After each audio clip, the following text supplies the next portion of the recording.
is that actually the best choice that you so that they could get these champions first. It should be on the side of Dynamics. Is Beyond is just going to throw goodbye. Yeah, that was great. Oh no!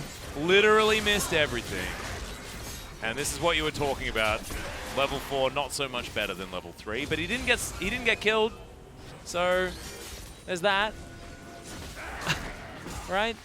Yeah, I mean that was just so silly mistake, you know. So maybe today's coin flip is not working out. Well, now we're looking for another one. That one's gonna land as the pillar comes up, but I think Guga's gonna have to flash and get the heck out of here. Aiming even able to get that kill with the Pierce. So if at first you don't succeed, just try again. Yeah. With a bunch of points in his time winder. Oh, not quite there yet. Doesn't quite have the AP number, but that's fine. As Arrow is going to connect, it's going to be soaked by Tucson. Showstopper into the backline as there is the Hemo Plague, but the set dies so quickly. And there goes the Lee Sin as well, as I don't know whether Soan can do this. Has to flash to get his way out. And that was a disaster for KT. Now this Infernal Drake should just be delivered on a silver platter to Dynamics. And they've got about a 2,000 gold lead as well, as Kuzan's just farming behind the turret. We'll probably have the old Inspiration as well as Cosmic Insight, so a bit of an extra there. That's Protobelt. Pretty valuable, as you can see. And Kuro now looking for a potential dive underneath this turret. There's the Hemo Plague. Soan, of course, can go into his pool to play aggressively. And Rich throws down the ult, and Kuro not going to be able to do anything. Bono avoids the Emperor's Divide, but my goodness, that was absolutely not what we wanted to see from the mid laner of KT.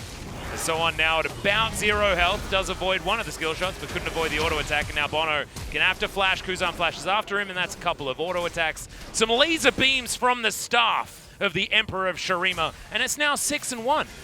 And I mean, if there's any way to disguise the fact that you've got a problem with your bottom lane, it is, all right, Arrow going to connect onto aiming. He's going to try and hop out of this one. He hasn't even pressed cleanse. He's already dead. As Kuro, he's just going to chrono break himself backwards, try and do what he can. It's a decent Hemo Plague there from Soan, but it's a little bit too late. And look, I mean, the Vladimir AoE, pretty gross, but I don't know why aiming just took an arrow to the face and didn't cleanse. Yeah. Okay, there's the Emperor's Divide, pulled immediately. Doesn't actually land on anyone. That's going to show himself bottom side, and now Tucson gets a control ward into the Baron pit and is just going to grab Guga here. Guga most likely going to go down, but the Baron is going to be traded for a kill on the support. And that's 100% not worth, guys. If you are KT, I would, yeah, have a look at the gold difference. I think it's a bit ridiculous that you're just going to throw away a Baron, though, for a kill onto a Pantheon. As aiming, going to grab himself Tucson, who's looking for some knockouts, aiming immediately, flashing out. This time he presses the cleanse button. And the Lee Sin does kill the cannon, but there's still Kuzan, and Doctum is free hitting, but still, it doesn't matter. And that was without Kuro even in the fight. As you can see, only at half health here is Parallel Convergence. Not going to find Kuzan. Soan caught in between the pillar and the wall. Is okay, there's the Showstopper into the backline. Haymaker comes in, Doctum, tagged by the Q. But Bono's not going to go for it. Teleport into the backside as Rich. He doesn't have his ultimate, but he's still going to look for a fight. There's the pull from Soan, and there's the man drop from Guga. Bono's going to be taken down. The Hemomancer as well. And Aiming's just going to try and hop for his life, but it does not matter. The Pantheon grabs the kill, and now Dynamics are looking to try and break the base. Just so one-sided by Dynamics. It was just too aggressive. KT sticking around for so long. As Kuzan now going to try and find Kuro, but Conquering Sand's not available just yet. But KT didn't even do anything. Like, they were just farming for the moment that... Yeah. I mean, Kuzan Tucson ran around and pressed an R button, and now they're all dead, and so is the Nexus, as Dynamics will claim game number 1. We thought that maybe. I loved what Beyond did, though. He has a Frozen Heart. He flashed pillars. Team Dynamics take a KT roster, and it was Team Dynamics that got the win in game number 1. Team Dynamics, their draft was really bold, picking up Ash for the first pick. A lot of critics were questioning the Doctum's carry potential, so this could be a huge pressure over to Doctum. But unlike Aphelios, Ashe is more like a lane-oriented pick.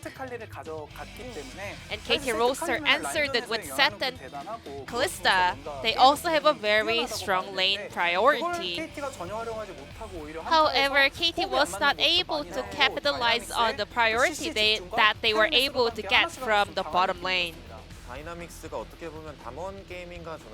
Team Dynamics, this time around, they pulled off a very similar playstyle of that of Damwon Gaming.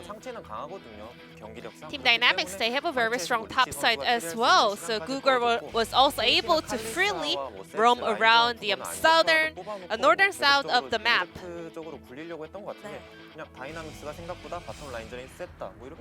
And to put this whole story short, Team Dynamics, their bottom lane was stronger than everyone expected. So earlier to this fight, Ashe and Sett traded their flash for flash. So they all have a very obvious target for this fight. They had to go for Ashe. KT Roaster, but they made the worst decision possible, aiming instantly cleansed and jumped over the map, the wall, to stay intact, so he couldn't even cast his ultimate to save Sett. It's not about Kennen and Vladimir, their contribution for team fights. It's more about how the AD carries pilot that fight at that certain moment. Kalista was doing not much work for that fight, so it was more like a 4v5 fight. If Kalista was trying to save Sett from that engage, he had to be in close proximity to cast his ultimate. That's how Kalista and Sett kind of utilized their aggro juggling, but so we took a look at the aiming score with this Kalista champion. So that was second Kalista game of the summer split, and he is standing 0-2 so far.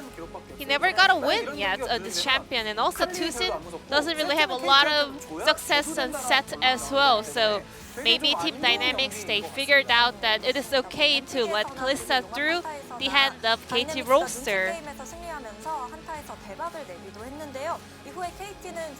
Later on, KT Roaster looked really lost all throughout the game. But take a look at the red side vision. The ping goes down onto the blue camp, kind of predicting where Kennen would be. So Sett and Lee Sin was in a really close proximity for Kalista to maybe kick him away or maybe just pull him out of Kalista, but this fight was truly disjointed. There were two champions that can just drag Kennen away from the AD carry, but the combo coming out from Kalista and Sett was so bad and their reaction was really off. After that, the last team fight, Sett made his engage onto Ashe, but he didn't have enough follow-up. On the other hand, Team Dynamics, they looked really confident, executing all the setups they planned. Now it's time to take a look at the player of the game on the side of Team Dynamics. It's Rich on Kennen. Already 600 puck points. That 2v1 fight on the top lane was so golden. That 2-on-1 was not KT's mistake. It's rather Rich being so cool-headed and being so calm.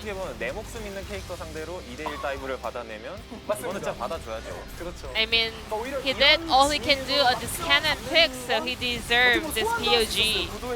Sohan could also pull this kind of flank angle or 2v1 fight, but that early gameplay coming out from Kennen during the laning phase was so critical for both teams. Rich joining the puck standing board over here on the 4th place, tied up with Virl and Showmaker. Rich is definitely one of the outstanding top laners here in the LCK. Despite the current situation with his team, Rich is coming out really strong as an individual player. And also, it hasn't been a while since he rose up to the top lane. A very successful rose up coming out from Rich over here. And now it's time to check out the game number 2. Who will be the top of the East here in the LCK?